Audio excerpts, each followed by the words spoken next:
আচ্ছা, কদিন বাদেই তো নারী দিবস। মহিলা সমিতির লিডার ছায়া মিত্রের ইন্টারভিউটা কিন্তু তোমাকে নিতে হবে।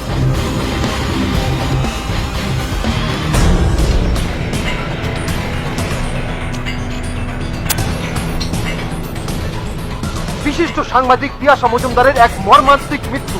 কারা তিয়াশা মজুমদারকে এইভাবে মার্ডার করলো, তার তদন্তে আজ আমরা এসেছি। তুমি না থাকলে আমি এই এত বড় চ্যারিটি চালাতেই পারতাম না।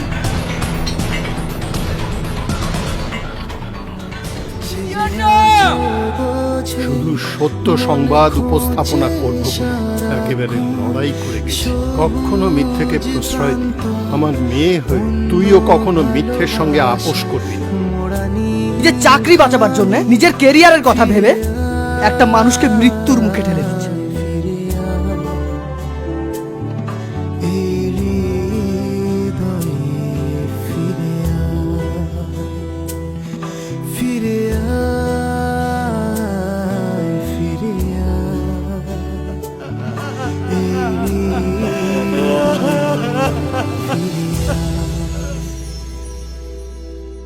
বিশ্বজিৎ চক্রবর্তী আছেন, বোধিসত্ত্ব মজুমদার আছেন, সোমা চক্রবর্তী আছে। হ্যাঁ, নমস্কার, আমি বিশ্বজিৎ চক্রবর্তী। আমি বোধিসত্ত্ব মজুমদার। অমিত দাশগুপ্ত পরিচালনায় ছবির নাম ফিরে আয়। ফিরে আয় কিন্তু পার্শ্ব চরিত্রে আমরা আছি সিনিয়ররা। খুব সুন্দর গল্প। আমার আজ সারাদিন কাজ করে আমার বিশ্বাস হয়েছে, দৃঢ় বিশ্বাস জন্মেছে যে একটি ভালো ছবি হতে চলেছে। আমাকে এসে গল্পটা যখন বললো আমার খুব ভালো লাগে, কারণ একটি নিউজ চ্যানেলের ইন্টারনাল পলিটিক্স নিয়ে এই ছবির গল্প, যেটা আজকের দিনে অত্যন্ত প্রাসঙ্গিক। অতএব একটা ভালো ছবির দিকে তাকিয়ে আছি আমরা সবাই। এরকম সাংবাদিকদের নিয়ে গল্প, এরকম একটা ছবি, এটা নিয়ে তুমি কি বলবে? তো একটা নিউজ যদি মানুষের কাছে যদি সঠিকভাবে যদি না পৌঁছায়, তার কি এফেক্ট, তার কি সুফল এবং কুফল, তার উপরে পুরো পুরো গল্পটা। আমাদের এই সিনেমাতে একটা ক্যারেক্টার আছে তিয়াশা মজুমদার। সেও আপনাদের মতন অনেক মানে মানে সঠিক নিউজ দিতে গিয়ে মানে খুব লড়াইয়ের সম্মুখীন হতে হয় এবং একসময় সে মারাও যায়। তো তো তাদের নিয়ে এই জীবনী, মানে আমরা সেই সব সাংবাদিকদের বলবো যারা জীবনে মনে করে যে এই প্রফেশনটা শুধুমাত্র আমার জন্যই তৈরি হয়েছে, যে আমি একজন সাংবাদিক। যেমন আমি মনে করি যে ফিল্মটা একমাত্র আমি জীবনে একটা জিনিসই করব, সেটা সিনেমা। পরিচালক অমিত দাশগুপ্ত খুব চেষ্টা করছেন একটা ভালো ছবি সকলকে উপহার দেওয়ার। অমিতদার জন্য সেটা সম্ভব করা হয়েছে এবং সিনেমাটা করে আমি অনেক কিছু শিখতে পেরেছি এবং এই ব্যক্তিটা আমাকে অনেক কিছু শিখিয়েছে। কিছু এক্সপিরিয়েন্স আছে, আর এই গল্পটা খুব চ্যালেঞ্জিং, তার জন্য বেশি ভালো লেগেছে। একটা কথা বলি, আমি এখানে একটা সাহসিক জার্নালিস্টের ক্যারেক্টার প্লে করেছি, কিন্তু অ্যাকচুয়ালি জার্নালিস্টরা ভীষণই সাহসিক হয়। কেননা আমরা অনেক ঝামেলা দেখলে তা এড়িয়ে যাওয়ার চেষ্টা করি, কিন্তু জার্নালিস্টরা নিজেদের জীবনে ঝুঁকি নিয়ে সেখানে ফিল্ডে থেকে, গ্রাউন্ড জিরো থেকে সেগুলোকে কভার করে।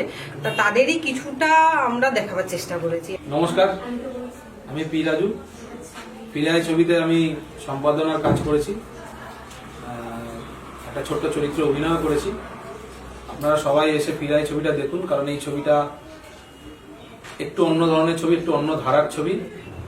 আমি এই বইতে অভিনয় করেছি, প্লাস এই বই এটা হচ্ছে অ্যাকশন রোমান্টিক ফিল্ম। আমি ফাইটের কাজ করেছি, আমি ফাইট ডিরেকশনের কাজ করেছি। এই সবটাই আমার করে দিয়েছে রিডি প্রোডাকশনের অমিত দা আর আমার বন্ধু রাজু পাল। আমার ফার্স্ট ডেবিট ফিল্ম, পরিচালনায় অমিত দাশগুপ্ত। আশা করছি মুভিটা আপনাদের সবার খুব ভালো লাগবে। এই ছবির যে টাইটেল সং ফিরে আয়, অপূর্ব অপূর্ব। এখনকার দিনে ছবির যে সমস্ত গান হচ্ছে, খুব কম ছবি ছাড়া আমরা কিন্তু গান মনে রাখি না। অমিত দাশগুপ্তর পরিচালনায় ফিরে আয় ছবিতে আমি প্রথম কাজ করেছি। মূলত এই ছবিটি একটি অন্য ধরনের চরিত্রে সবাই অভিনয় করেছে এবং মূল কাহিনীটাও সাংবাদিকদের জীবন কাহিনী নিয়ে। আশা করি আপনাদের এই ছবিটা খুব ভালো লাগবে। ফিরে আয় ছবিতে আমি একটা ছোট্ট চরিত্র করেছি, নেগেটিভ ক্যারেক্টার, যার জন্য আমাকে প্রচুর অমিতা আমাকে প্রচুর পরিশ্রম করেছে এই ছবিটার জন্য।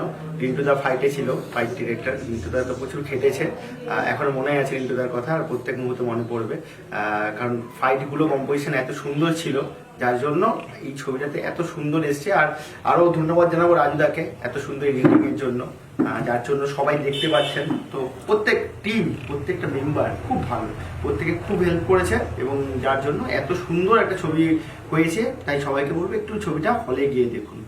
অমিত ভীষণ সুন্দর কাজ করেছে, একটু আপনারা দেখবেন কেমন, ফিরে আয়।